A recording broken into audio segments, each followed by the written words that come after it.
I was thinking about how we started planning this workshop, and I was hearing about all this great technology and knowledge that we were going to be sharing in this workshop, and I think I'd heard Helen talking about video conferencing, and then I did the ridiculous thing to say, and what about Skype? Have you guys looked into that? And then I'm like, hey, you're presenting, so be careful of those suggestions. Yes? I'm going to tell you about it right now. So, as an alternative to video conferencing, because I think our organization has gone through some of the planning process of looking at video conferencing. We actually, I think in one of our conference rooms, actually have some of those screens. And when I was talking to some of our IT people, I said, well, why haven't we set up video conferencing? You know, it's issues of money. It's looking at the technology and really of the priorities of the organization. So we right now have an IT master plan that our IT group is working on, and video conferencing may become part of that plan. But in the meantime, I was actually surprised to know that our organization allows us to use Skype. And Skype, if I can go into that, here's your question. What is it? It's actually a software application that uses voice over internet protocol. And it's pretty much that technology that you're already seeing on a lot of your smartphones if you do FaceTime and all of that. It actually transmits your voice into through the computer, and you're able to see not only voice but your visual or video of yourself. So I was originally going to do a little tagline on this presentation and say Skype, the poor man's version of video conferencing, because that's how I feel that we're in at the Water District right now. But it's actually a really innovative software. You probably see it a lot even on national networks.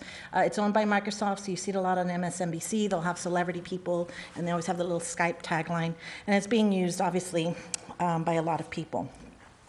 So when we were looking at it for how we could use that, you know, we've heard a lot of the same philosophy. We're looking for technology that's going to help our training be effective. And generally, it's going to be effective if you can reach those elements or those ways that people learn, whether it's auditory. A lot of people learn through hearing, but some people need to see it. Others need to be able to do something with it kinetically. So it is one software. It's not the end-all, as we saw even the shortcomings of video conferencing.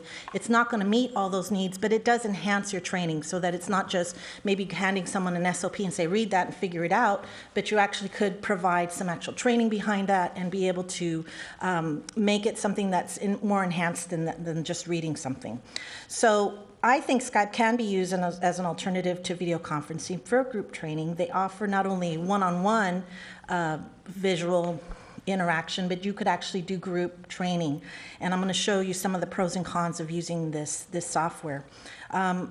Doing my research, the way I've used it at the Water District is mostly for interviews and doing interact business meetings, but the way I've seen in educational forums, they actually can have speakers or lecturers that are from out of the area. You can obviously save the cost. We could have saved the cost for Jean coming out here from the Water District, but those kinds of examples, it saves time and you're able to access presenters that might be difficult for you to bring on board.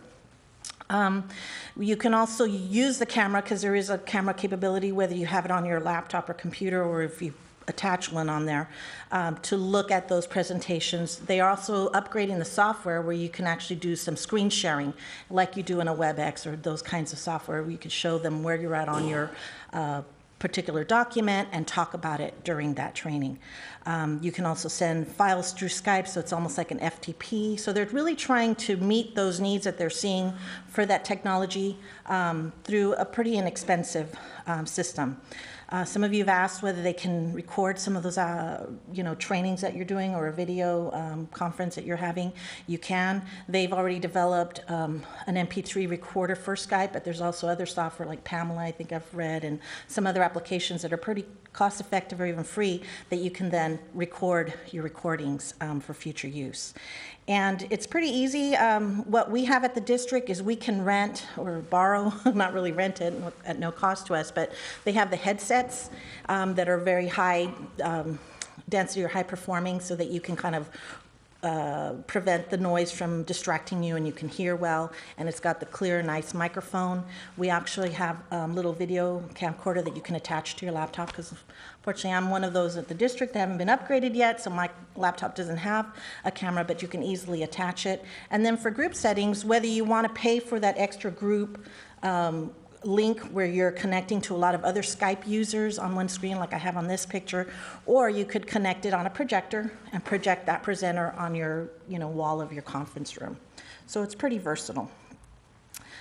The strengths, obviously, or the pros and cons of using Skype is the convenience. I mean, we are trying to get different formats to be able to access and communicate with people, so you don't have to drive to a particular center. You can have it in your conference room. You could even be at your desk if you wanted to do a one-on-one conversation with somebody at another site.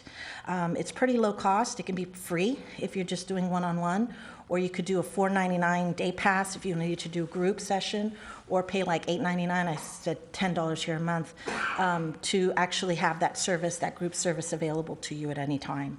Obviously, it reduces travel costs, just like your video conferencing, and obviously it's better than just a phone call, but it's like having a phone call. So even what I had happened on one of the times there was a glitch, I could see the person, I couldn't hear them, I was able to contact them and still have that conversation with them. Weaknesses, obviously it's not as high performing as video conferencing, so sometimes the view is mediocre, standard, but my experience, at least so far, has been pretty good. I can see them pretty clearly, and we get the conversations and the meetings done. There are some network restrictions. I know when I was talking to Cheryl, she says SFPC doesn't allow it. Like, again, I was surprised that our system did. Our IT people had pretty been, in fact, Paul here from the Water says, we can use Skype? And I said, yeah, amazingly enough. So, depending on direction of the organization, you'll have some restrictions on whether you can use Skype, but I think it's another tool that you can consider when looking at how to, reach your staff and be able to provide them the training that they need.